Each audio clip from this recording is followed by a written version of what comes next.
Hey, welcome to the Insight Line today. Rob DuHaime is my guest and friend and fellow journeyman. He's in his lane, I'm in my lane. Today on the Insight Line, we're going to realize that understanding this phrase, stay in your lane, there are good things about it. There's also some things that might trip you or I up about understanding how do I even find out what my lane is. So we're going to unpack some of those things, but we're going to do it through an AHRK lens. We're going to acknowledge the moment. We're going to say wherever you're at right now, that's the right spot to be because it's where you're at. And so we're going to invite you to acknowledge there are an abundant possible options for your lane. Don't get stuck thinking the lane you're in is the only lane available. But once you do choose a lane, that's where we'll go today. Hey, know what your lane is. Healing is the opportunity to recognize that if you're in the wrong lane, you can change. So you can release that process and go, yeah, whew. Shoulds, limitations, and expectations of others are not what your lane is all about. And so we do want to help you recognize that the healing is a pathway and an opportunity for you to release the pressure to say, gosh, it's just really hard to be in my lane. No one understands me. This is the AHRK community. And we want to invite you to restore. That's the R. Restore is where you build. How many of you feel like there's potholes in your lane, that you're always in traffic? Oh, things are just not working in your lane. Well, then we are going to help you rebuild your lane today. And so the K is kingdom. Have you ever heard the song Green Lights? Have you ever driven down the path and had absolutely no traffic? The place where there is no congestion, no traffic, nothing holding you back. That's how when you know you are in your own lane and you're being able to recognize that, look, this is my lane. So if somebody else gets in my lane, I can very graciously say, my lane is amazing, isn't it? Let me help you find your lane. Welcome to the AHRK Path. It's a lifestyle path of better choices. So Rob and I are here to guide you, walk with you, and share our story about discovering and walking in our own lane. Welcome, Rob. Hey, thank you for having me. It's good to be here. Along the AHRK path, we have 5 general lenses, which could also be called lanes. I don't know that we're going to dig into them all today, but there are different ways to see your lane. So as we look at leadership, lifestyle, communication, community, and lifestyle, mindset, that was the last one. Each of those could be a different lane that we could talk about today. Like, what type of leader are you? And there's a leadership lane, and there's a lifestyle lane. Rob, as we look at those 5, leadership, lifestyle, communication, community, mindset. Which one of those lanes have you spent the most amount of time in? Oh man, I think mindset and leadership are the 2 lanes that I probably have spent the most time in. I think the first part of the whole journey is figuring out which lane you want to be in. Amen. Because a lot of people will sit back and say, "Well, I don't know where I'm supposed to be." It's just like, well, really, where do you want to be? Because that's what you need to start building towards. So, I mean, even when we're looking at your personal development journey, your personal development journey is all about becoming who you want to be. So, yeah, I think I chose to be in the mindset lane and in the leadership lane. And we invite you to make that same choice today, not to be limited by any of it. Well, I've never been in the mindset realm. What is that? Well, you actually have been in the mindset lane, because if you're watching this episode, AHRK is all about mindset. It's all about recognizing that possibilities are endless, but it's also all about leadership. Yeah. It's leading yourself forward. That's really where we're taking it on this week as we look at group coaching. We do this Insight Line, but it's really all about lifestyle, because it's a lifestyle path of better choices. So all of this to say, we're hitting these high points to just let you know, wherever you're at, you're in a good spot. Here's why it's a good spot. It's the lane you're in. And until you begin to acknowledge the lane you're in, you can't actually own the lane you're in. Yeah. I mean, and that's a part of that journey, is to really be able to go, do I like this lane? Do I not like this lane? So let's dig into a little bit of what are some ways that, and Rob, you and I both give some answers. How did we figure out certain lanes are not our lanes? How did we figure out that I really like this lane, and this is a pathway that I'm gonna be committed to? Yeah, absolutely. I to put it in a context, look at your career, for example. I found that in my own life, like whenever I was in a lane that I I really shouldn't have been in, uh, there was all of these clues that I would start to experience. I wouldn't have satisfaction from what I was doing. I Mm-hmm. really didn't have belief in what I was doing. I was kind of going through the motions. There was all of these things that were really kind of like myself screaming at myself, Mm-hmm. saying like, "Hey, you need to do something different. You need to get out of this."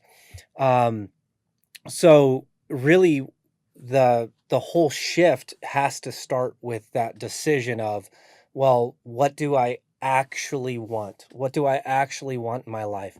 And for me, it was I don't want to get caught up in negative thinking. I don't want to get caught up in blaming others. I don't want to get caught up in, my situation is going to completely dictate, where I can go and what my future is. Mm-hmm. Your past does not dictate your future.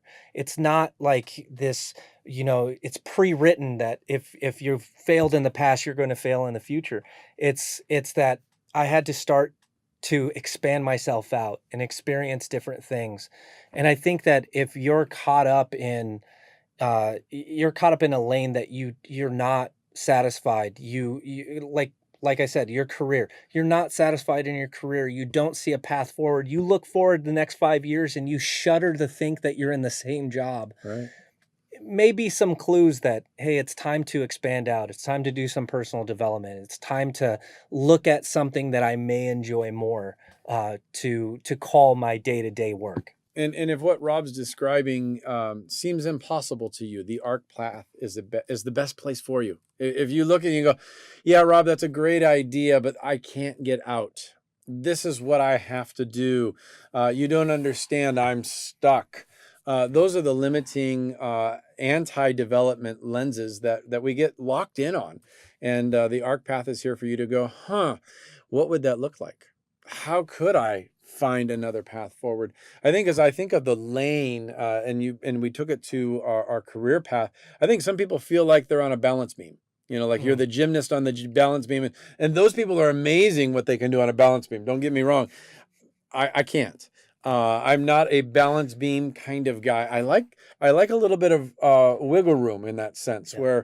where I've got some freedom, and it's really what we want to give you today is in staying in your own lane is not about limiting the width of the lane, but it's really about widening it.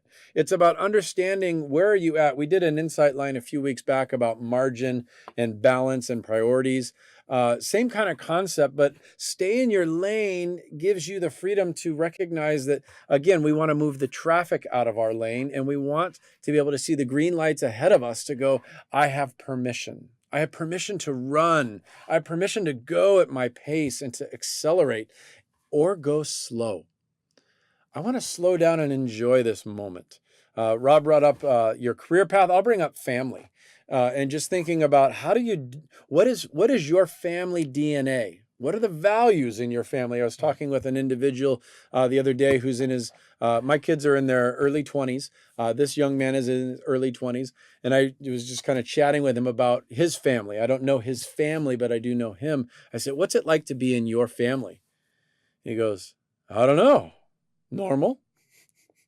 And I loved his answer because it's just a culture. We serve, we excel, we go to school, and when we have faith. And I don't know if those were the order they gives, but it was just boom. He could describe the lane of his family by 20 because he'd been immersed in it.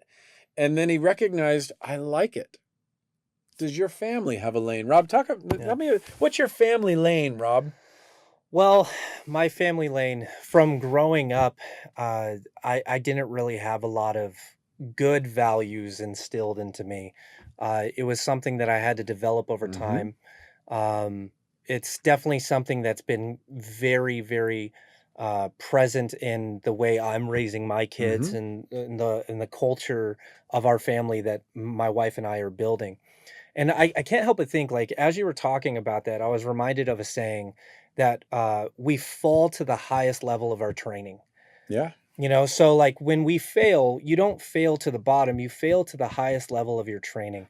And when you're talking about values, when you're talking about You know, what do you really live for? I think that's the number one thing that we're actually trying to instill in our kids. It's just like, you know, this is the way we are. And we don't explain it to them by saying, "Hey, this is our list of values, Mm-hmm. memorize it." It's like, what do you actually live out? You Sometimes I know. actually did have them memorize it, but just, Well, you know, I do what I there's can. the memorization for me is live it out, be the example for my Mm-hmm. child, and then ask them later on if they remember it. You know, ask Yep. them in a way and see Yep. if they remember it. One thing that I instill into my kids, especially like my daughter, is she's on her way to being a teenager, Mm-hmm. and I feel like I'm running out of time. You know, instilling values You're like because 5 years behind. pretty soon she's going to be an adult, and it's just like whatever work I did is the work I did, right? But one of the things that I do with her is I put a real emphasis not necessarily on the outcome, but on Mm-hmm. the effort. It's just Mm. like the outcome will take care of itself if Yep. you give yourself to the effort. The Amen. process is what really, really matters. And if you detach yourself emotionally from the outcome, you can perform better in the process. Absolutely. So, and that's something I instill in her. Of course, that's probably not the way I explained it to her. I She probably can just, watch this later. yeah, Hey, she could watch it later. Daddy said something really well today, and I want you to go watch it. No, but you know, I phrase it to her the way you would phrase it to a 12-year-old. It's just like, did you try your hardest? Did you Mm-hmm. do it? Did you do everything you could do to get the grade that you wanted to get? Yeah. And when she does that, I praise her for the effort that she put into it. And when she gets that A, it feels so Mm-hmm. much better because of the effort. Yeah. Yeah. I like to say we fall forward and we fail upward. Great books out there. You can go look at those, but authors have touched it. We're touching it here today. That's your lane. That's where you're going down the path, and you go, you know, I don't need to go back. I'm going to keep moving forward. And I love how you just kind of highlighted that element, that the values of our families and instilling them, and helping our kids recognize that they're going to create their own lane. And as my kids, I've got one married and a child on the way. It's just a little bit ahead of. I'm starting to watch him develop his own lane. And I'm like, ooh, I wouldn't have put that in my lane. Not really. I'm proud of him. It's all good. I'm actually more proud of him when he puts something in his lane that wasn't in my lane, because it shows me that he's choosing him. He's choosing to do what is best for him and his process and his pathway. And so that's in that family realm. So we talked a little bit about you know, our workplace. Let's talk about that betterment realm, that self-betterment, that Mhm. improvement. Stay in your lane is an opportunity. Do you want a wider lane? Do you want a faster lane? What are a couple things, Rob, that you would throw out today that might invite somebody to improve their lane? Yeah. Improving your lane, improving your life. I think of the quote from Jim Rohn that nothing will change unless you change. Mm-hmm. I think the first step in your development has to be taking responsibility. Yeah. You have to say that I'm choosing to be better. I'm choosing to develop myself. I'm choosing to be more positive. I'm choosing to really spend the time and put in the effort. Yeah. So I think that if you really want to see your life change, look 5 years from now. If you don't change anything, you're going to have the same year you had today, right? But if you said today that 5 years from now, I want to, you know, maybe it's family. I want to be a better mom. I want to be Mm-hmm. a better dad. It's like, well, what does that look like? And what would I have to learn? What would I have to change? What would I have to do in order to make that happen? And then you just spend day to day, Yeah. because it's a day to day thing. It's not like I made a decision to be better and all of a sudden I'm better. It's like, no, you're going to go through bad mental health days. You're going to go through moments in your life. You're going to have a loved one pass away. You're going to, God forbid, you're in a car accident. Yeah. Something's going to happen to try to throw you off that path. So it's a day-to-day choice Yeah. that you have to make, that today I'm going to read my book. Today I'm going to listen to positive audios. Today I'm going to educate myself in this subject. Today I'm going to reach out and forgive somebody. Every day is a choice. And those little choices that you make day to day compound over time. It's Yeah, they that do. snowball effect over time. So if you want to really start your personal development, I would actually look at, what are you not doing? Are you not reading? Are you not listening to positive Mm-hmm. things?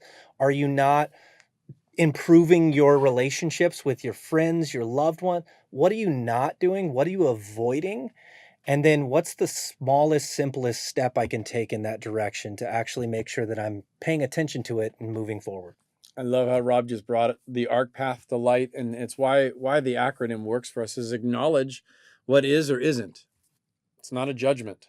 What are you not doing? What are you doing? And if you're not doing something, then release judgment for not doing it, and then move in the direction to go, what does it look like to take a small step to do it? That's restoration. It's healing restoration. The A and the K establish kind of the boundaries of the lane. That's what makes a lane, is that when you drift, you're out of your lane. And so acknowledgement is where you begin to go, okay, there's a boundary there. Kingdom is where you begin to recognize there's a boundary there. And then the H and the R is how we get in the flow. It's how we move forward. We release something, we take something new in. We acknowledge that didn't help, and then we add something that is going to build us up and restore us. This is stay in your lane. And a lot of people look at a lane as restrictive. Anybody ever been, and this is California and there's always traffic, so you look for the opportunity. I remember when the carpool lane was first brought to light, it was like, oh, genius. What do I got to do to get in the lane? I just got to have somebody else in the car. Yeah. Good thing I had kids. Throw them in the car, we're going in. And then they started charging you money for the HOV lane. And it was like, oh, wait a minute. Is it worth it? Yeah, people would pay money to go in the faster lane. And now we're constantly looking, how do I get into a lane that moves faster? This is about lifestyle. It's not about traffic. You want to know how to move faster in your lane? Heal and restore. That's how you increase the pace. You want to determine your lane. You got to acknowledge where you're at. And then on the other side, the K, you get to celebrate where you're at. And then do it again, and do it again, and do it again. These are the journeys. Another element I'll bring up about lane, we'll talk about it. A lane is not a limitation. Okay, I want to circle back to this. Rob and I wanted to make sure we hit this today. You're not stuck in your lane. So a lane is not a limit. It's an invitation. All right. It's where you can flourish and run faster. It's not something that is holding you back. Okay. The lane is your opportunity to flourish. Right. That's when you invest in it. That's when you grow it. You build up a little bit more acknowledgement. You build up a little bit more kingdom. And then you go, hey, look, nobody can cut in on me. Here's the other side of that. When you start building up your acknowledgement and your kingdom lens, you're not distracted. You just have this vision of recognizing this is what I've been designed to do, and I run. The cliche is the grass is not greener on the other side. The grass is greener where you water it. Yeah. Actually, I have a saying, and I'm going to tone down the saying. The grass is also greener where you go through the most crap. Yeah. Where it's fertilized and because I love the saying the grass is greener where you water it, but I always kind of said to myself, well, why am I going through so much crap then? I'm watering it, but I'm going through so much crap. And it's just like, no, you kind of have to go through that. The act of growing is going to be painful sometimes. Mm-hmm. I remember when I was a kid going through puberty, and I grew like I blocked all that out. I'm sorry. I grew like 6 inches in a year, like over like a summer winter period. Mm-hmm. And I remember how badly my hips ached. Like my hips were aching, my knees were, everything was aching because everything was growing. So you're going to go through that. I also want to bring it back to the analogy of a road, right? Mm-hmm. Because I love the analogy of a road. So imagine, if you will, looking at a map. Like if you look at a globe, you see all the continents, Mm-hmm. right? Now, imagine if there were no roads and all that you saw was the land, the hills, grass, desert, all of that. And you said, I want you to go from Los Angeles to New York, no roads, right? how many mountains would you have to go over, climb over? How long would it take you to get there? Yeah. But now put highways. Mm. How quickly can you get there with highways? I think that when we're looking at the lane, it's not that it puts us in a position where we're confined. Mm-hmm. I think it puts us in a focused area where we can accelerate. Yep. So a lane literally just gives you the pathway towards what you want to achieve. Yeah. Do you feel like you have permission to run?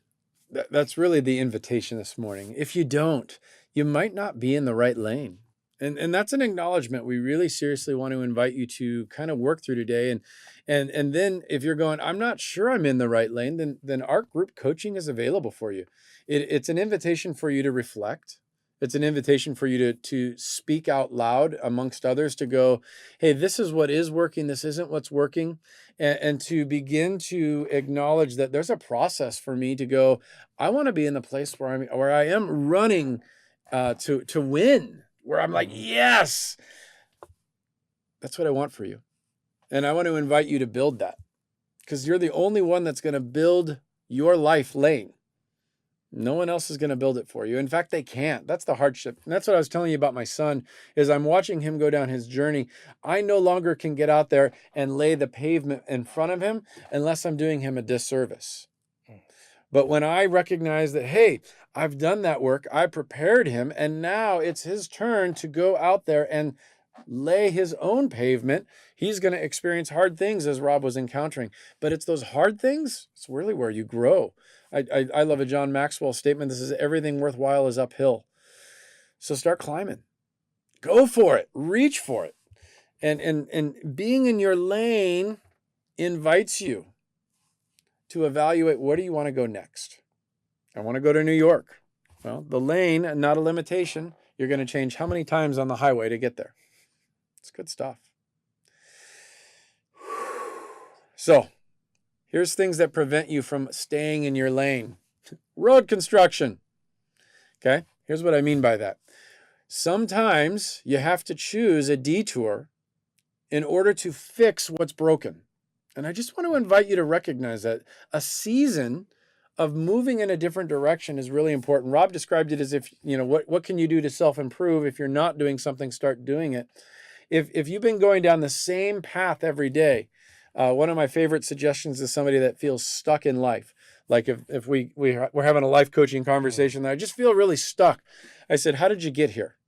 Like geographically, how did you get here? Or where did you drive today? I said, could you drive home a different way than you got there? But why would I do that? It's not the fastest way. I said, oh, but you don't know what you're going to see along the way. Slow down, look around, get out of the routine. This feels maybe a little bit like a contrary message to stay in your lane, and it is.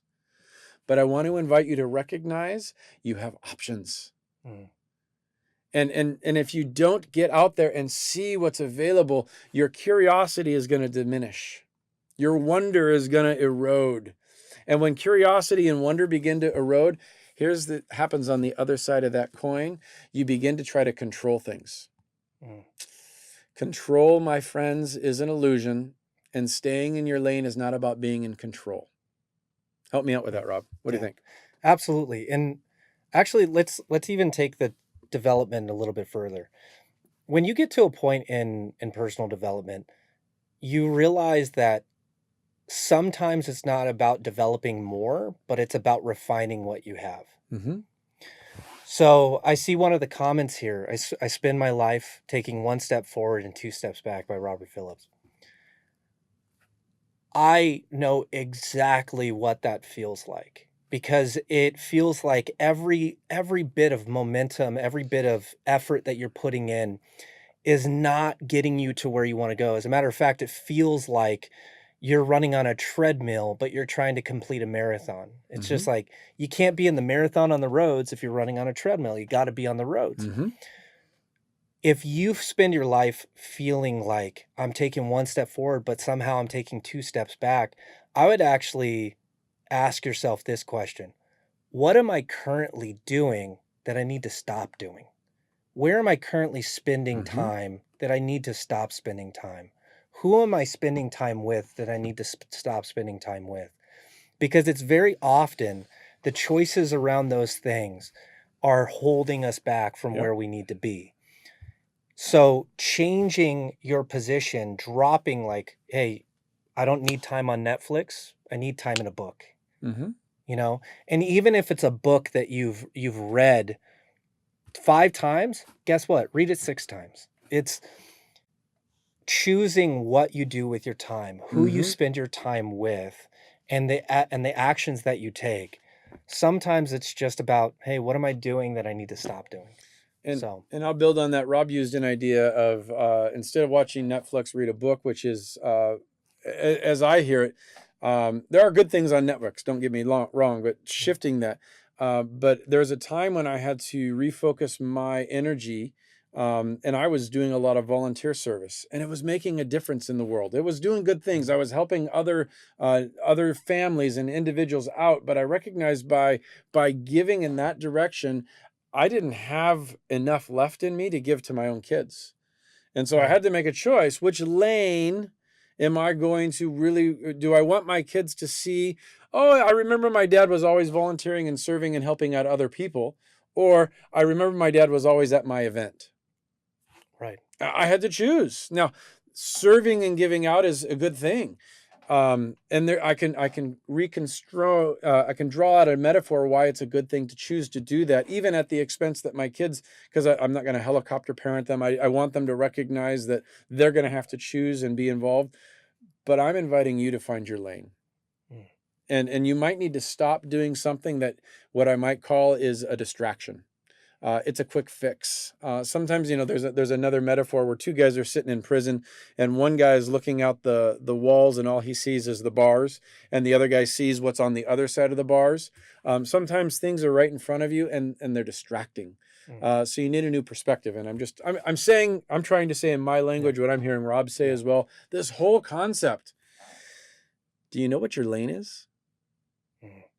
Stay in your lane. There wasn't a exclamation point that as we kind of launched it. It's stay in your lane. Maybe that's somebody else telling you, you should only do this. I still have people in my life who love me who say I should be doing something else. Casey, you could make more money. Casey, you could have more influence. Casey, you could do this. But you know what? A coworker asked me about a month ago. They said, if you won the lottery, what would you do? And I said, I'd have more money. That's really about it. I wouldn't move, not right now. I would show up at work the next day because my work is a community place that I get an opportunity to share a message with you. I have other endeavors that take up my time, energy, and effort that, I'm not there to make money anyway. So why all of a sudden would I stop doing it because I had money? That's just me. Okay. If you win the lottery and you hate your job, gosh, I hope you quit. Go do it. But you got to own your lane. I think that's a great test, right? For yourself of just like overall the quality of your life, overall the quality of the relationships you have, etc. Right? If I won the lottery and I'm choosing to do something different than I'm currently doing, maybe something needs to change. Yeah. Right? And those things that you say that you would do if you won the lottery, what if you went and just started to do those things? And maybe it's not like, disregard the materialistic, right? Disregard the I'd buy a house, I'd buy a Lamborghini, so on and so forth, right? But what life changes would you make? Well, I wouldn't work at the job I do now. I hate my job. Just, well, what would you enjoy doing? And how could you work towards that? Could you get a certification? Could you go take a college course? Could you get a entry level position at a company that you really admire? So on and so forth, right? I think that's a really great test. We're gonna one up it. I think it's an excellent test, but it's hypothetical. I'll never win the lottery, especially if you're not playing. Just so you know. I mean, if you're not buying a ticket, you're not gonna win. Just because a lot of people, someday I'd love to win the lottery, but you better start playing. So that one's hypothetical for a lot of people, but I think it's excellent to get you thinking. Now let's use one that's actually going to be available for you today. If I just had more time, then I would do this. Okay, it's not hypothetical because the answer is you'll never have more time. Yeah. Everybody has the same 24 hours in a day. We can break that down all the way through. But what you do in that 24 hours is completely up to you. And this is where you begin to go, if you could add 4 more hours in your day, that's the hypothetical, what would you put there?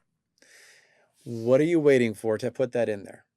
Okay, and now you've got something to begin to press into and walk that through on an AHRK path. I acknowledge that if I had more time, I would do X.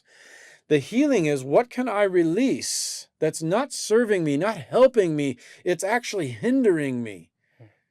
And you begin to recognize this now, but I want those 4 hours to look like this, but well, what if you set an alarm to put yourself to bed? Because a lot of people think, well, I have to get sleep, but most people aren't willing to put themselves to bed anymore. However, I will say that, and this would get me in trouble, but the good parents in the world, they did give their children a bedtime.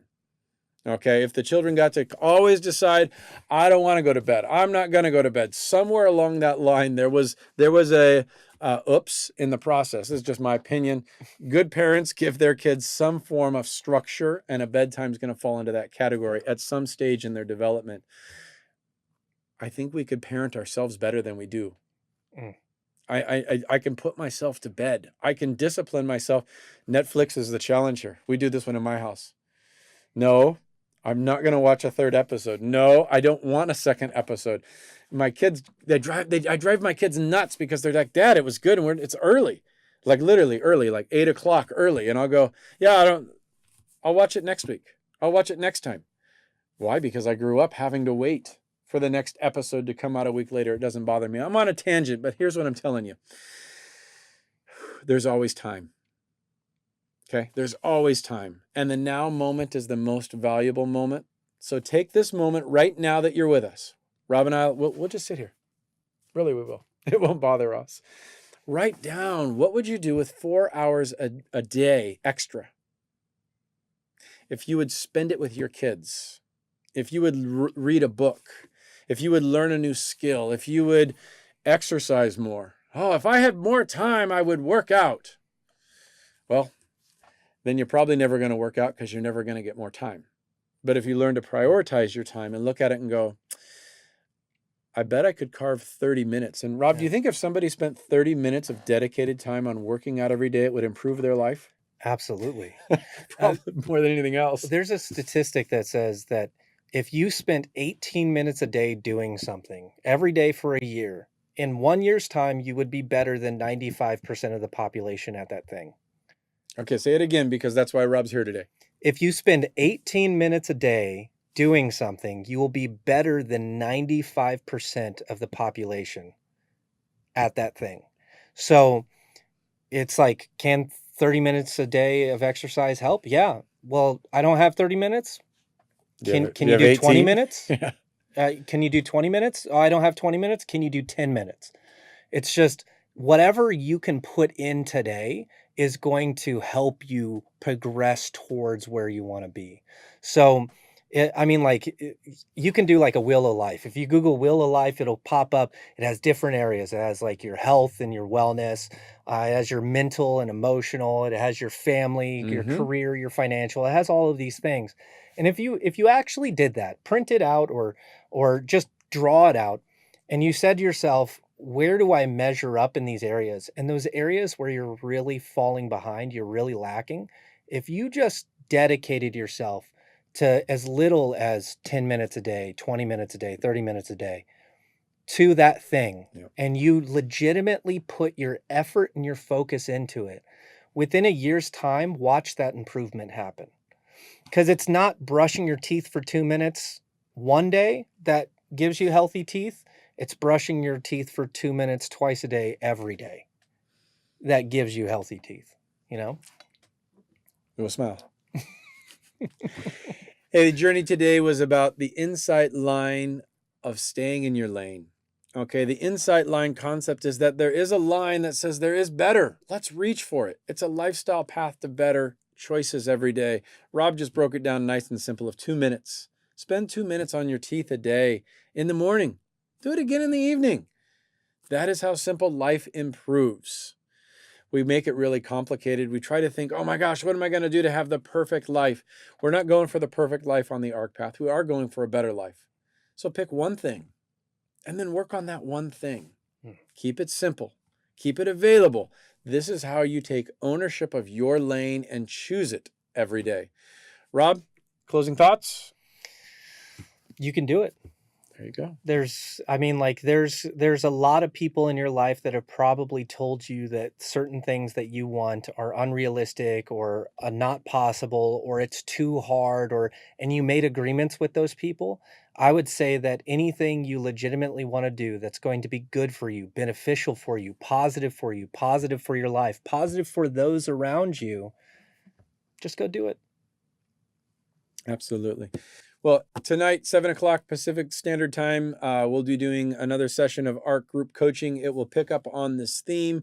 If you haven't joined us for AHRK group coaching, in the AHRK page or the AHRK community page, there's the link to register for both of those, or just message me. We'd love to be connected.